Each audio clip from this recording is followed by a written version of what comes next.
You could be making hundreds of thousands of dollars selling Pokemon cards, and in a recent video, I outlined exactly how to do that. Today, I'm going to reference the overall plan and then focus in on one of the key elements. So, in order to build a successful business, you must first have deep understanding or deep knowledge of the market within which you are operating. Next, you have to be able to develop an actionable plan based on an area of that market that you can utilize or exploit in a financial sense, not an ethical sense, right?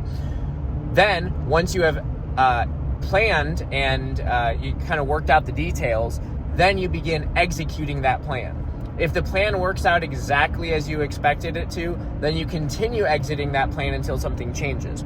If the plan is not initially working out the way you expected, and it's in a positive way, then you can keep rolling and maybe make some minor tweaks as things pop up. And if the plan is beginning to be executed and things don't work out the way you expected in a negative way, then you must go back to the plan, go back to the drawing board, revise the plan in like alleviating your pain points or whatever specifically went wrong, and then try to execute it again. And you just kind of keep doing that over and over again until it works, right? Until it works or stops working, and it's just this cycle. It's a cyclical phenomenon, right? And then as you're continuing to execute the plan, you're also gaining and adding more to your tool belt of market knowledge and market insights. And so that's also helpful, and that kind of like stacks in a compounding way, just like the financial side of things tends to work out. Now, the first big area that I've outlined here is market knowledge. And there's quite a bit that goes into that within the Pokemon space, and I'm here to kind of just unpack that for you in a way that maybe makes it a bit more digestible and doesn't feel so daunting. I know a lot of people are relatively new to the hobby. They've been in for less than 1 year, or maybe they got into, the very, very beginning of 2025, and they're nearing that 1 year mark within this space. So the first big thing that's important if you want to actually, and I guess this also translates over to like building a meaningful collection as well of things that you're not going to hate to look at in 5 years. So all of that is like, you have to understand the full scope and spectrum of what cards exist. And what I largely did back in my re-entry to the hobby in 2019 and 2020 is I started deep diving on these very insightful YouTube channels, primarily SM Pratt, TCA Gaming, Gem Mint Pokemon, and then like during the 2020 timeframe, Jake Pokenomics started making videos as well. He was doing like these little live streams back at that time. And just between those 4 channels alone, you'll get some pretty insightful knowledge in a lot of diverse areas of the market. So if you are interested at all into like the Wizards of the Coast, kind of like a population PSA chase, or also just like the means of production, that type of like historical side of things for the Wizards of the Coast cards, and that's like based through the e-reader series. So based through Skyridge is considered Wizards of the Coast. You'll hear that be referred to as WotC. Really, the channels that you're wanting to dive into there are like Gem Mint Pokemon and TCA Gaming. They're definitely gonna, if you go back in their like Rolodex of videos, or I guess it's more appropriately called like a library of content, if you go back and like rewatch all of their old stuff, and when I say that I deep dived, I mean that there's not a video on those channels that I have not seen, right? All of the content that TCA and Zach Gem Mint Pokemon were making way back, as early as they've been on YouTube, I've seen all of those from start to finish. And some of it was like repetitive, so not all of it was like brand new first time initial exposure, but that's where the information is. And I suppose you could also just be deep diving and like scrolling through pages like Bulbapedia or whatever. But for me, like, Rusty and Zach were also doing exciting things like opening those types of packs, opening like FPO cards and stuff like that, 4 position only, like test print, crazy stuff. And all of that stuff was like really insightful and inspiring. And then also just getting to hear about how these like quote old heads, or people who have been in the market for, an exponentially longer amount of time than me, like double or triple the amount of time as me, hearing them talk about it and the way that they perceive those cards was very, very insightful, because that gives you, they've just had more exposure to them. So they know more about like availability and desirability. They know like historically which cards have been easier to grade than others and that type of thing. And all of that was like very helpful to know early on. Next up, if you take a look at Scott Pratt, SM Pratt, at the time of me recording this, I haven't exactly verified this, but I know he stopped making YouTube content within the last year or two. However, I believe that his entire content library is still available on YouTube from what he has historically posted. Now, if you're interested at all in like particularly vintage Japanese or vintage Japanese trophy cards, like the high-end stuff in general, then definitely Scott Pratt's channel is the one that you want to look to. Sorry, I'm looking over to my left. I'm trying to turn. However, you know, again, do double check that to make sure that his channel didn't get like deleted or whatever, or cleared off by himself. But that's also a super insightful one. Like when I was learning about all the early trophy cards and the kind of like niche Japanese promos, that channel kind of like was a tell-all for most of that information. And I do understand that he has a Patreon as well. And I presume that there's a little bit more, maybe like a little more opinion divulged in his videos on Patreon, or maybe a little bit more deep divey if, you know, if that's even applicable.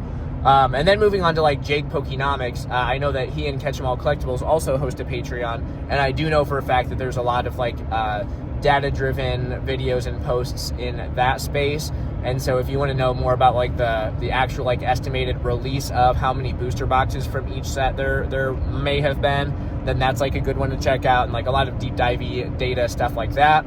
But Pokenomics was talking a lot about like the psychology behind consumer spending within the space back in the 2020 era.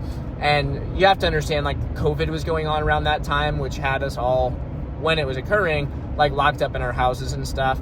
And so there will be a lot of like, if you go back and re-listen to all those videos, some of the videos are like through the context of like how spending habits changed from being cooped up inside and stuff like that. So some of the stuff you'll use, some of the stuff maybe not so directly, but just between those types of channels, you're going to get a humongous chunk of information that is, you know, that's like going to be super helpful in actually understanding how to operate within this space. What I will also point you towards is like Catch 'em All Collectibles. He and I interact in places like Discord. I try to watch all of his videos as well. And I think actually, I believe I've seen almost all of Dan's videos too.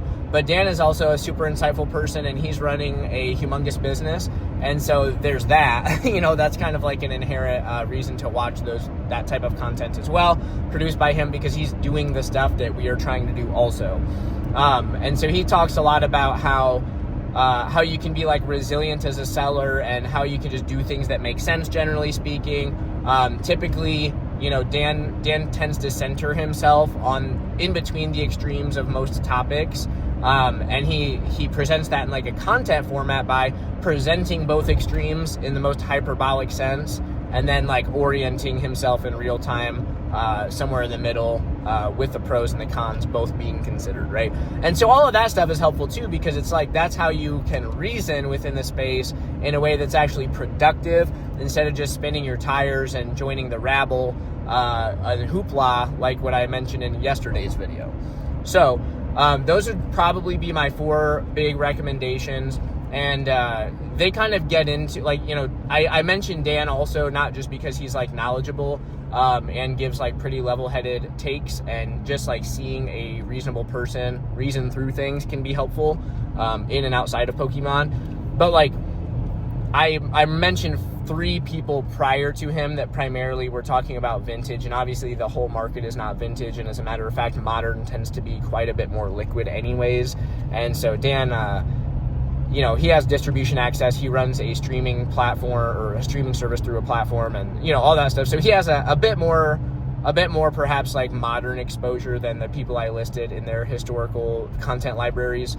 So that's worth noting too. Like modern and vintage are both things you want to know about. And with all of those channels, you're also going to be gaining exposure to grading content, and, you know, how cards in different grades have performed over time is also something that could be insightful to you, that can also be referenced in all 4 of those channels and content types. So if you're trying to actually like be productive and successful in a financial sense, or build an awesome collection, my personal recommendation is definitely go back through and, you know, while you're driving or walking on the treadmill, or well, I mean, I wouldn't be listening to that type of content while I'm like lifting or whatever. But you know, while you're doing like these kind of passive tasks, sweeping the floors or doing dishes, have some of that stuff playing in the background. And the more of that historic content that you can consume, and even current content from those same people that you can consume, the better off you're going to be when it comes to actually like getting a full sense of that. Like, and I'll circle back to this point also, and I maybe should have mentioned this earlier in the video when more people were watching still. But all of those people that I just mentioned have been participating in this hobby at high capacity for multiple market cycles, and that's something that people are missing a lot right now too. Like, in addition to all of the actual content knowledge, when it comes to like cards and their releases and rarities and gem rates, also understanding how the market has like rebounded and, you know, stagnated and performed over time, and what types of cards are still liquid during those times. That's all super important stuff as well, because things aren't going to be exactly the way they are forever. And that's not to say that they're going to go up or down. I mean, the answer to whether that will happen is yes, both. The market will go probably both up and down over the course of many, many years. But we get to like different phases of the market, and that's inevitable. And so the market conditions are always changing. And so getting to see what people were grading or selling or buying at various points across multiple market cycles, that's all going to be helpful for you to be reflecting on and thinking about as well. So my recommendation, if you want to become a 6-figure or higher seller within this space, or have a meaningful collection that you don't hate to look at in 5 years, my strong recommendation is to build a very solid knowledge base. And you can do that by utilizing the information that these people have put out for free, and or through their paywall services as well. So with that said, I hope that this was insightful to all of you, and I hope to see you on the next one.